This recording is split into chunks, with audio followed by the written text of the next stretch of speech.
अवधूत चिंतन श्री गुरुदेव दत्त श्री स्वामी समर्थ। तुम्हाला सर्वांचं आपल्या चॅनलमध्ये खूप मनापासून स्वागत आहे। तुम्हाला सर्वांच्या नक्कीच चांगलीच्या स्वामी महाराज पूर्ण करू। 10 जुलै 2025 वार गुरुवार, अतिशय महत्त्वाचा आणि आनंदाचा दिवस म्हणजे सगळ्या स्वामी भक्त आणि दत्त भक्तांसाठी, कारण हा दिवस म्हणजे आपल्या गुरूंसाठी असतो। हा दिवस आहे गुरुपौर्णिमेचा दिवस। ह्या दिवशी आपण आपल्या गुरूंसाठी अतिशय महत्त्वाचा दिवस घेऊन आलेला आहे। आपल्या आयुष्यातच जर गुरु नसते तर आपलं आयुष्य कसं झालेलं असतं ना, पांघरलेलं झालं असतं, विखरलेलं झालेलं असतं। त्या आयुष्याला कशाची चव नसते बघा, कारण जिथे गुरु नसतात ना तिथे कशाचीच म्हणजे काहीच अर्थ नसतो त्या जगण्याला सुद्धा। पण आपल्या आयुष्यात गुरु आहेत, स्वामी समर्थ महाराजांसारखे गुरु आहेत आणि अशा वेळेस आपल्या सगळ्यांसाठी महत्त्वाचा दिवस म्हणजे 10 जुलै 2025 असणार आहे। हा दिवस खूप महत्त्वाचा आहे कारण ह्या दिवशी गुरुवार पण आहे आणि गुरुवारी यंदा गुरुपौर्णिमा आलेली आहे। ह्या निमित्ताने आपण सगळेजण मांदियाळी करीत असतो, एक छान अनुष्ठान करीत असतो, ज्याला आपण 21 दिवसांची स्वामींची सेवा करीत असतो, दत्त सेवा करीत असतो। बघा ना, अतिशय आनंद आणि उत्साह होतो सांगताना का ह्या 21 दिवसांच्या सेवेला लवकरच सुरुवात होत आहे। तरीही आपण आपल्या वेळेनुसार जेव्हा केव्हा व्हिडिओ येईल ना तेव्हा आपल्याला ह्या सेवेला सुरुवात करायची आहे। बघा, कमी जास्त कधीच असं विचार करू नका का सेवा किती करावी। हे बघा, जेवढी जास्त सेवा कराल ना तेवढा तुम्हाला जास्त मेवा मिळेल। ह्या गोष्टीमुळे महाराजांनी आपल्या आयुष्यात भरभरून दिलेलं आहे, हो खूप काही दिलेलं आहे, आपल्या अपेक्षेपेक्षा जास्त दिलंय। ह्या गोष्टीमुळे त्याचबरोबर आपल्या आयुष्यात नकळत येणारी संकट जी तारतात ना ते खरंच महाराज असतात। आयुष्यात जर कोणी सोबत असेल तर ते खरं म्हणजे स्वामी महाराज असतात। त्यामुळे आपल्या सर्वांना भरभरून सेवा करायची आहे। बघा, आता सेवेकडे वळूया। सेवा म्हणजे काय आहे? जे नवीन भक्त आहे, जे नवीन सेवेकरी आपल्या चॅनलशी जोडले जात आहेत ते त्यांच्या सगळ्यांसाठी आणि जे पहिले आहेत त्यांच्या सगळ्यांसाठी की महाराजांची सेवा ही अतिशय अप्रतिम असते। महाराजांची सेवा जो कोणी भक्त करतो तो नक्कीच मेवा खातो आणि लवकर त्वरित फल देणारी ही सेवा असते। म्हणून स्वामींच्या सेवेमध्ये ज्यांना असं वाटतं ना आपल्या आयुष्यात प्रचिती पाहिजे, चमत्कार बघायचे, तर त्यांनी नक्कीच स्वामी सेवेत यावं। ह्या निमित्ताने तरी स्वामी सेवा करावी हे सांगू इच्छिते। आता स्वामींच्या सेवेकडे वळूया। तर स्वामींची सेवा काय आहे? तर सगळ्यात महत्त्वाचं म्हणजे स्वामी चरित्र। एकच मिनिट। स्वामी चरित्र महाराजांचा आत्मा समजला जाणारं, त्याचबरोबर महाराजांचा आणि भक्तांचा दुवा असतो हा, कारण की भक्तांना आणि महाराजांना जोडणारा हा दुवा आहे। तुमच्या किती लाख समस्या असू द्या, फक्त आणि फक्त महाराजांच्या या सेवेने तुमच्या कितीतरी समस्या सुटत असतात, तुम्हाला कळत सुद्धा नाही। तुमच्याकडे दुसरा कोणताही ग्रंथ असेल, जुना ग्रंथ असेल, तोही तुम्ही घेऊ शकता। आता याचं काय करायचं आहे आपल्याला? सगळ्यात महत्त्वाचं आपल्याला याची रोज एक अनुष्ठान करायचं आहे। तुम्ही काही न मागता सेवा करून बघा, महाराज तुम्हाला किती भरभरून देतात।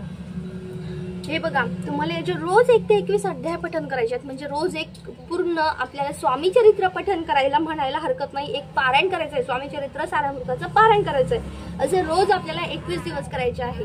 अशा सेवेने महाराजांच्या बघा महाराजांची प्रचिती तर खूप येते हो, पण आपल्या आयुष्यात चाललेले संकट अडचणी ते खूप प्रमाणात कमी होतात। म्हणून सांगते, स्वामी चरित्र सेवेला सुरुवात करा।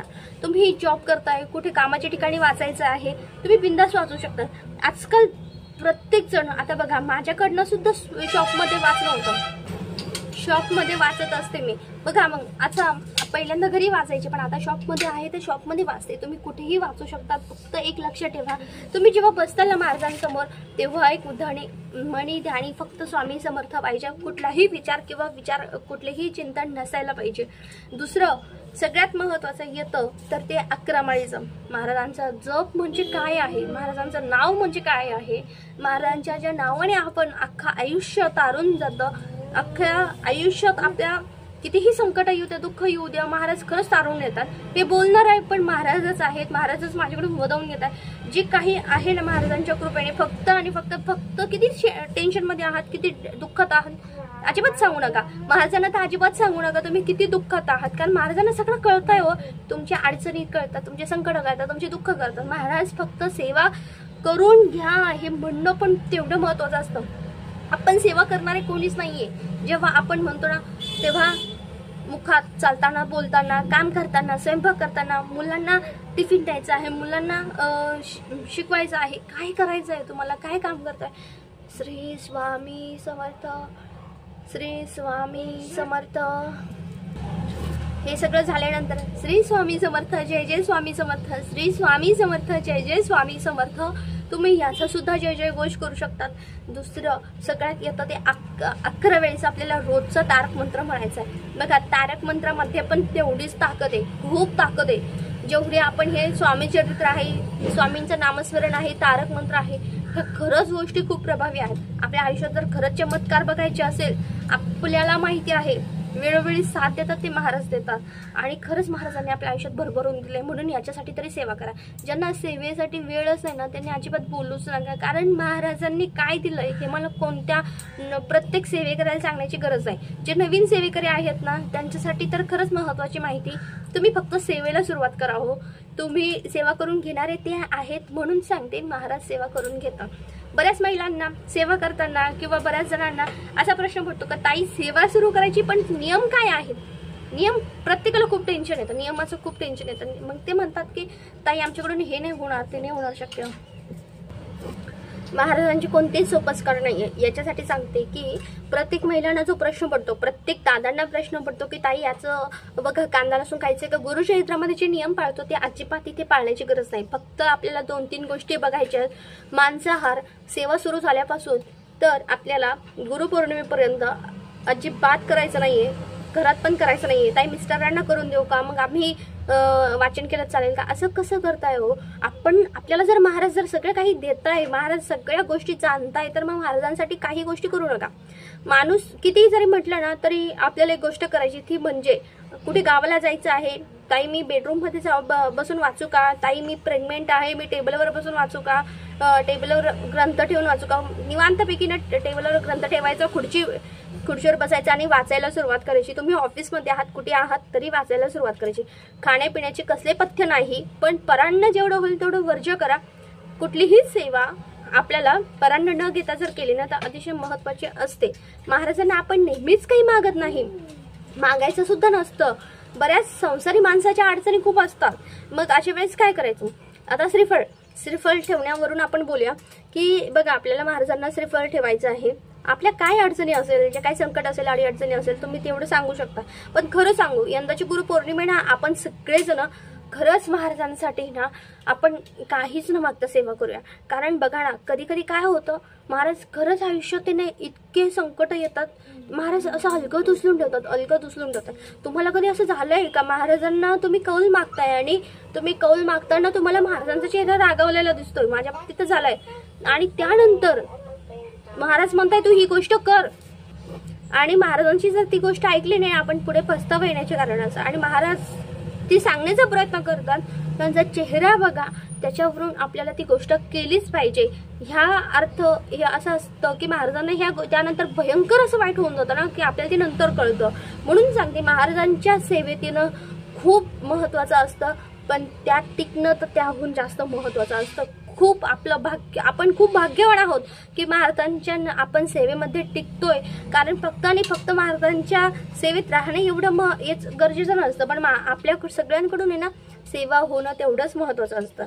रात्री 12 वाजेपर्यंत तुम्ही कधीही, अगदी पहाटेपासून तर रात्री 12 वाजेपर्यंत कधीही तुम्ही स्वामी चरित्र वाचन करू शकतात, नामजप कुठेही करू शकतात. आणि राहिला विषय 12 ते 12:30, दुपारची 12 ते 12:30 ही वेळ दत्त महाराजांची भिक्षेची वेळ असल्यामुळे ह्या वेळेमध्ये आपल्याला सेवा करायची नाहीये. फक्त एवढी वेळ टाळा, मग तुम्ही कुठेही कसंही वाचन करू शकता. फक्त एकच सांगू इच्छिते, अगदी तळमळीने करा, अगदी आनंदाने करा की महाराज खूप आनंदाने करा की महाराज एवढं भरभरून देतील ना तुम्हाला. खरं सांगते, जेवढं तुम्ही तळमळीने करताना तेवढं तुम्हाला महाराज भरभरून देणार. महाराजांचं ना आपलं माझं एक नातं असतं की महाराजांना माझ्याकडून महाराज सेवा करून घेतात, पण कधी कोणतं संकट असेल, कधी कोणती गोष्ट असेल, महाराज ते आपोआप पूर्ण करून घेत चालतात. कारण की कधीच मागण्याची वेळ येत नाही. मी कधीच महाराजांना काही मागत नाही आणि महाराज मला कधीच कमी पडू देत नाही। हे खरंच महाराजांच्याच कृपेने घडतंय। आपल्या आयुष्यात आहे ना फक्त स्वामी नाम, आपल्या आयुष्यात चांगल्या गोष्टी घडतात बघा, त्या गोष्टी घडणं म्हणजे सुद्धा आपली गुरुकृपा असते, आपल्यावर गुरूंची कृपा खूप आहे हे पण कळतं। त्याचबरोबर ज्या वाईट गोष्टी आपल्याला त्यातनं महाराज बाहेर काढणं ना, त्याला सुद्धा गुरुकृपाच म्हणतात। खरंच कुणी आयुष्यात सोबत असू नाही त्यांना नसो, पण आपल्याला फक्त आणि फक्त आपल्या स्वामी महाराजांसाठी सेवा करायची आहे। कुठल्याही गोष्टीचं टेन्शन घेऊ नका, अजिबात म्हणजे काही सोपस्कार नाहीये सेवेचे, फक्त एक करा, खूप तळमळीने आणि श्रद्धेने उत्साहाने सेवेला सुरुवात करा, आयुष्याचं सोनं होऊन जाईल बघा।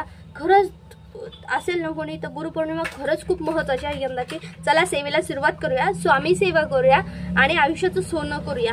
बघितलंय की हे दिवस 21 दिवसांचं अनुष्ठान ते आहे, तर ते कधी सुरू करायचं आहे तर आपल्याला ते 10 जुलैला गुरुपौर्णिमा असल्यामुळे हे 20 जून ते 10 जुलैपर्यंत हे अनुष्ठान सुरू करायचं आहे। तर या अनुष्ठानामध्ये ही सेवा आहे, त्याचबरोबर तुम्ही दत्त महाराजांची दत्त 52 असेल, गुरु कष्टोद्धारण स्तोत्र आहे ते पण पठण करू शकतात। स्वामी महाराजांची मानसपूजा तुम्ही वारंवार ऐकू शकतात। नित्य सेवा स्वामी स्तवन आहे, त्याचबरोबर महाराजांची मानसपूजा आहे। तुम्ही श्री स्वामी समर्थ महाराजांच्या मूर्तीवर बघा, महाराजांच्या मूर्तीवर तुम्ही अभिषेक करायचा आहे, तुम्ही अभिषेक करू शकता, श्री स्वामी समर्थ म्हणून करू शकतात किंवा श्री सुक्त, पुरुष सुक्त, पवमान सुक्त म्हणून तुम्ही अभिषेक करू शकतात। हे झाल्यानंतर आता हे सगळं झाल्यानंतर प्रत्येकाला वाटेल का महाराजांची मांडणी वेगळी करायची का? महाराजांची मांडणी वेगळी करू नका, तुमची इच्छा असेल तर करू शकता। महाराज जिथे आहेत, अधिष्ठान आहेत, तिथेच अधिष्ठान राहू द्या। फक्त छानपैकी मस्त तुम्हाला जेवढं छान महाराजांसाठी फुलं वगैरे ठेवताल तेवढे ठेवा, धूप दीप अगरबत्ती वगैरे लावून सेवेला सुरुवात करा। तुम्ही सकाळी एक पारायण, संध्याकाळी एक पारायण असंही करू शकतात। यामध्ये जर काही असेल तर महिलांची मासिक धर्म असेल तर एखाद्या दिवशी 2 पारायण करू शकतात। तुम्ही 4था दिवस येतोय 20 तारखेला, तर मग सेवा सुरू करू का? खरं तर 4 दिवस सेवा सुरू करत नाही असं म्हणतात, पण 5व्या दिवसापासून सुरुवात करा। तुम्ही म्हणाल ताई सेवा करतोय आणि सेवा झाली आहे आणि आम्हाला काहीच म्हणजे आम्हाला त्याचा काहीच रिझल्ट नाही मिळाला, काहीच उपयोग नाही झालाय। तुम्हाला खरं सांगू का, प्रत्येकाच्या प्रारब्धानुसार आणि वेळ लागेल, पण महाराज नक्की तुमच्या आयुष्यात जे आहे ना ते देणारच आहे। जे तुम्हाला हवंय ते पण देणार, त्यापेक्षा जास्त देतील। आपल्या प्रारब्धाची तीव्रता ही कमी झाली पाहिजे। तुम्ही कधी गरुड पुराण किंवा कधी असं ऐकलं असेल का? शास्त्र काय सांगतं आहे की आपल्या आयुष्यात जर आपल्या आयुष्याचा प्रारब्धाचा जर तीव्रता खूप जास्त असेल बघा, 100% असेल किंवा तुम्ही 1 किलोवर असेल, तर तुम्ही काय करायचं आहे? 100% असेल ना तर तुम्हाला पूर्णपणे आपल्याला 100% आपल्याला सेवा करावी लागेल। तुम्ही म्हणाल नाही फक्त 25% करतो वगैरे, असं करता येत नाही। जेव्हा 25% करताल ती कुठेतरी भरत चालेल, पण असं नसतं। पण 100% जेव्हा करताल त्याचा तुम्हाला लवकरात लवकर रिझल्ट मिळत जाईल। जेव्हा त्याच्यापेक्षा सेवा वाढेल, त्यापेक्षा तुमच्या बँक बॅलन्स म्हणजे पुण्याचा साठा जो वाढेल तो म्हणजे त्यापेक्षा वाढत जाईल। 1 किलोचं माप आहे, 1 किलो तुमचं प्रारब्ध आहे आणि तुम्ही सेवा करताय पावशर, मग याला काही अर्थ नाही। आपल्याला सेवा सुद्धा तेवढीच वाढावी लागते, 1 किलोपेक्षा जास्त पण कमी नको। यासाठी आपल्याला जेवढी जास्त होईल तेवढी सेवा करावी लागेल। म्हणून सांगते, आयुष्यात जेवढे संकट तेवढे सेवा वाढवा, जेवढे प्रॉब्लेम्स तेवढे सेवा वाढवा। महाराज नक्की देतील, नक्की भरभरून देतील। तुम्ही उंजळ भर मागताय, महाराज आभाळ भर देतील, हे 100% आहे। याची शाश्वती मी तुम्हाला देते। फक्त सेवा सुरू ठेवा आणि सेवा करीत राहा। सेवेशिवाय आयुष्यात कशालाच पर्याय नाही, सेवेला सुट्टी पण नाहीये। तर चला स्वामींची सेवा करूया। नक्कीच यंदाची गुरुपौर्णिमा सगळ्यांसाठी आनंदाची आणि सुखाची जाओ, सुख समृद्धीची भरभराटीची जाओ, ही स्वामींच्या चरणी प्रार्थना करते आणि आजचा व्हिडिओ थांबवते। व्हिडिओ आवडला असेल तर लाईक शेअर सबस्क्राईब करा। श्री स्वामी समर्थ।